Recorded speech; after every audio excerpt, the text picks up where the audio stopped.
आज हम लोग पढ़ेंगे क्लास 11 परमाणु संरचना चैप्टर है रदरफोर्ड के परमाणु मॉडल के दोष।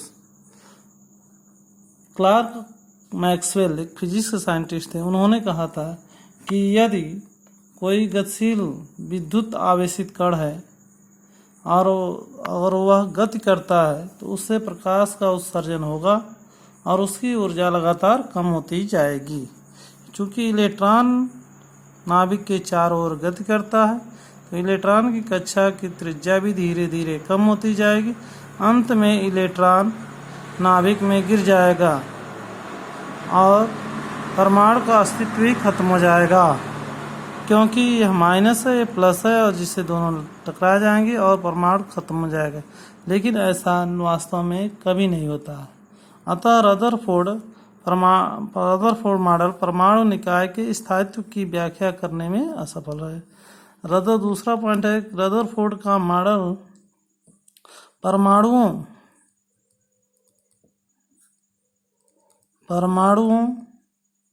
के रेखीय स्पेक्ट्रम की व्याख्या करने में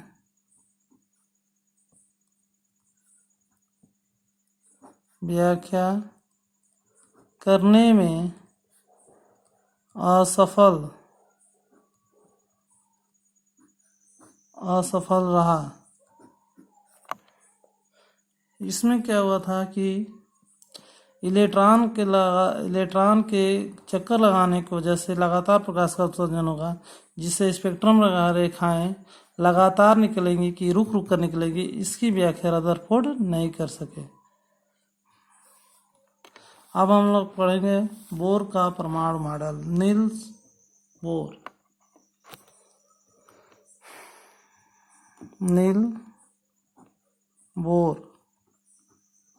का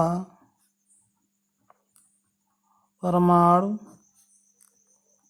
मॉडल।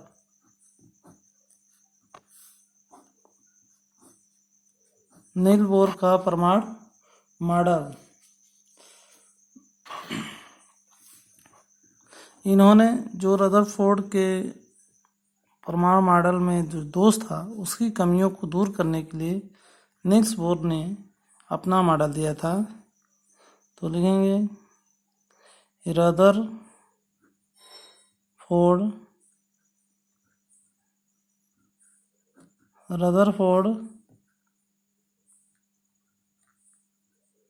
रदरफोर्ड के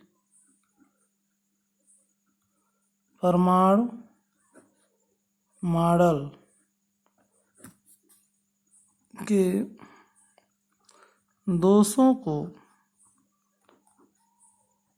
दूर करने के लिए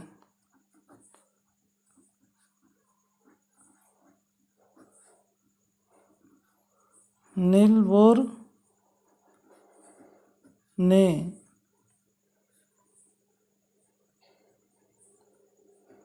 प्लैंक के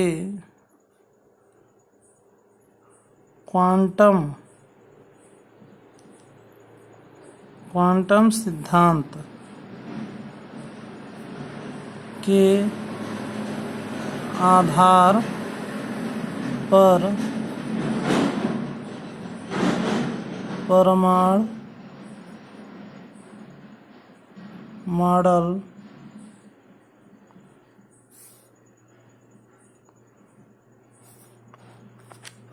मॉडल दिया था।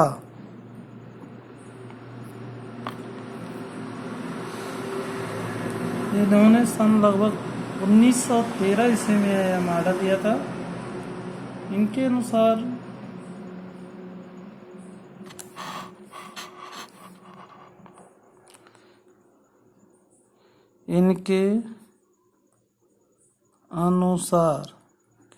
नील्स बोर के अनुसार इन्होंने पहला क्या पॉइंट बताया था कि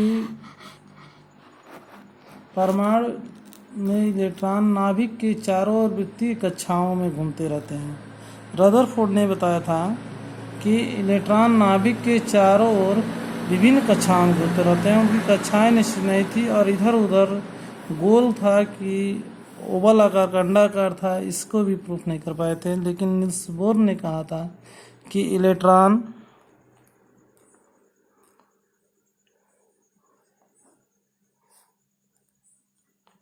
नाभिक के चारों ओर वृत्तीय कक्षाओं में इलेक्ट्रॉन नाभिक के चारों ओर वृत्तीय कक्षाओं में चक्कर लगाते हैं।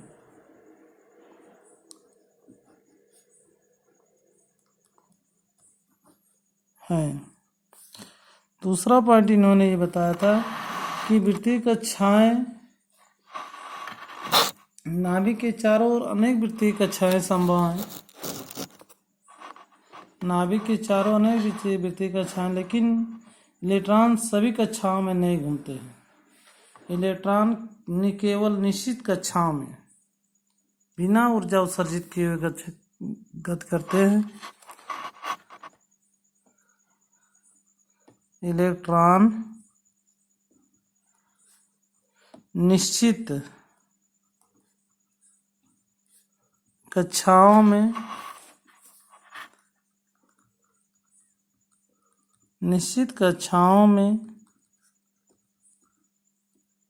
बिना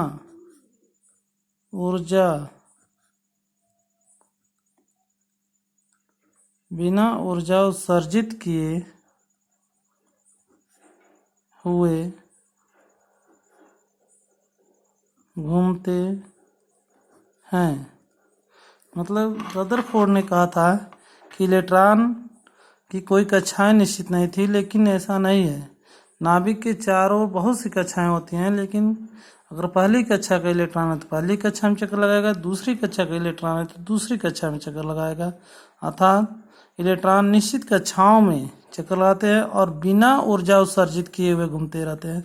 इनसे ऊर्जा उत्सर्जित नहीं करते हैं, इसलिए इलेक्ट्रॉन नाभिक में नहीं गिरता है। यह नील्स बोर ने बताया था कि ऊर्जा उत्सर्जित नहीं करते हैं, ये बिना ऊर्जा उत्सर्जित किए हुए अपनी कक्षा में बने रहते हैं और चक्कर लगाते रहते हैं। तीसरा पॉइंट है, इलेक्ट्रॉन केवल उन्हीं कक्षाओं में चक्कर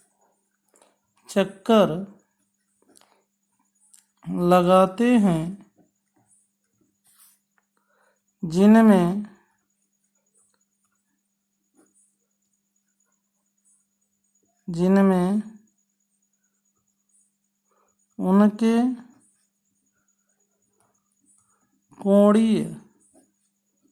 संवेग का मान। इलेक्ट्रॉन केवल उन्हीं कक्षाओं में चक्कर लगाते हैं जिनमें उनके कोणीय संवेग का मान h/2π के समानुपाती होता है।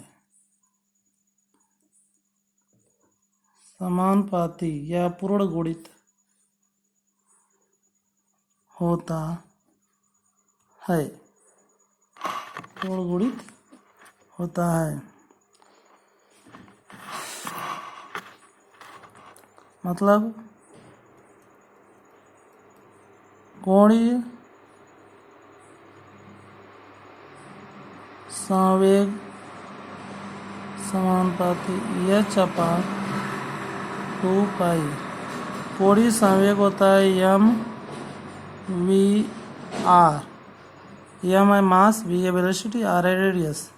द्रव्यमान गुणे वेग गुणे r रेडियस त्रिज्या समानुपाती h/2π। अब यह साइन हटेगा, देखिए mv/r = h/2π। स्क्रीन पे चलेंगे।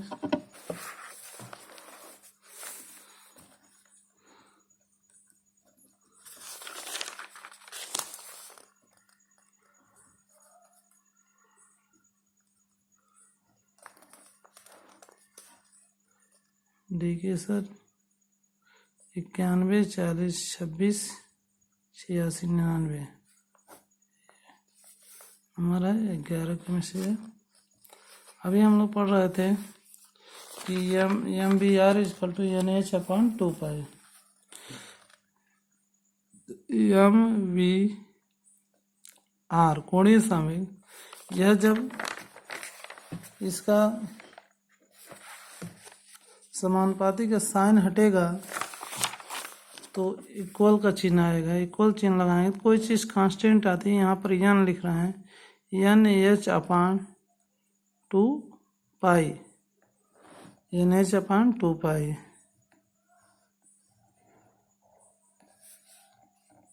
जहाँ सभी सिंबल का बता देते हैं। जहाँ एम क्या है, इलेक्ट्रॉन का द्रव्यमान, ये मतलब मास। वी क्या है, इलेक्ट्रॉन का वेग, वेलोसिटी। आर क्या है, इलेक्ट्रॉन का त्रिज्या, रेडियस। एच क्या है, तो एच है प्लांक नियतांक, और यह इक्वल टू होता है, प्लांक नियतांक मालूम होगा आपको। प्लांक नियतांक एच इक्वल टू होता है 6.63 इंटू 10⁻⁻27 आर्ग सेकेंड। आर्ग सेकेंड, लेकिन इसको लिख सकते हैं 6.63 इंटू 10⁻34। जूल में लिखना हो तो इतना जूल सेकेंड होता है, तो -34 जूल सेकेंड। ज़्यादातर यूज जूल सेकेंड वाला ही होता है। ये हो गया, एम हो गया, वी हो गया, आर हो गया, एन हो गया, ये नहीं हुआ, एच हो गया। पाई, पाई का मान मालूम है आप लोगों को। पाई का मान होता है 22/7 या 3.14। अच्छा एन, तो एन वो साइन जब यहाँ पे समानुपाती का चिन्ह हटा था तो इक्वल का चिन्ह लगा था, तब एन आया था। तो एन इक्वल टू है, एक नियतांक होता है, कांस्टेंट जिसको होते हैं,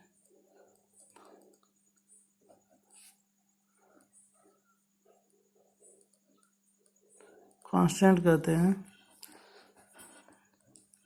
इसे मुख्य क्वांटम संख्या, मुख्य क्वांटम संख्या भी कहते हैं।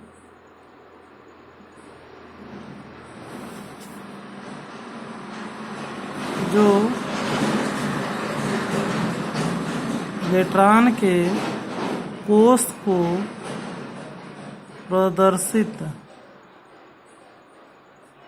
करता है। इसका मान शून्य को छोड़कर एक पूर्ण संख्या में होता है। इनका मान 1 2 3 4। जैसे ये नाभिक है, नाभिक के बाद ये अगर ये पहला कोष है, या दूसरा कोष है, तो ये तीसरा है, तो n बराबर हो जाएगा इसके लिए 3, इसके लिए 2, इसके लिए 1। पहला है तो 1, दूसरा 2, तीसरा 3। ये अगर ये कोष है तो यह इसमें प्रोटॉन और न्यूट्रॉन होते हैं। एक कोष है फर्स्ट सेल है, पहला कोष बराबर 1, दूसरा 2, बराबर 3। ये हो गया। इसके बाद हम लोग पढ़ रहे थे नील्स बोर का परमाणु मॉडल का 4th पॉइंट पढ़ेंगे। नील्स बोर ने कहा था कि अगर इलेक्ट्रॉन पहली कक्षा से दूसरी कक्षा में कूदे, पहली कक्षा से दूसरी कक्षा में कूदे, यहाँ से इधर, या दूसरी से पहली में कूदे, दूसरी से पहली में कूदे, तो कुछ ऊर्जा उत्सर्जित या अवशोषित होती है।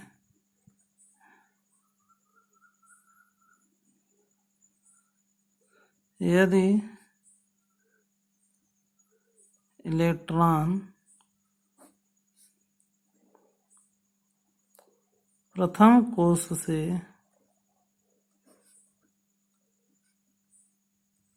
द्वितीय कोश में या द्वितीय कोश से प्रथम कोश में कूदता है तो कुछ ऊर्जा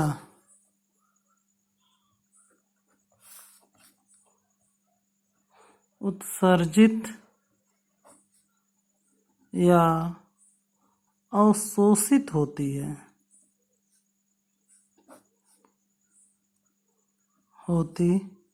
है यदि प्रथम कोश की ऊर्जा E1 तथा द्वितीय कोश की ऊर्जा E2 हो तो ऊर्जा में परिवर्तन डेल E इक्वल टू होगा E2 minus E1। Del E equal to होगा E2 माइनस E1। चूँकि E2 माइनस E1 होगा, डेल E इक्वल टू एक और फार्मूला होता है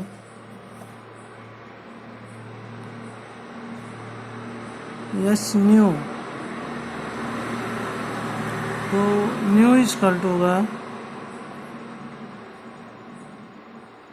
इसको न्यू पढ़ते हैं, न्यू इक्वल टू होगा, नीचे चला जाएगा del E by H, del E बराबर है E2 minus E1 by H, जहाँ न्यू इक्वल टू इसको कहते हैं आवृत्ति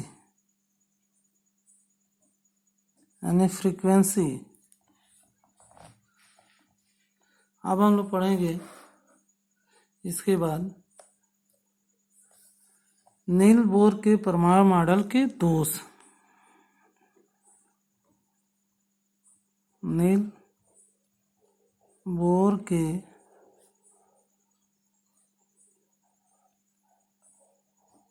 परमाणु मॉडल के दोष, कमियां, इनके में भी कुछ कमियां थी। ठीक है, इसको आगे पढ़ें बाद में। Thank you.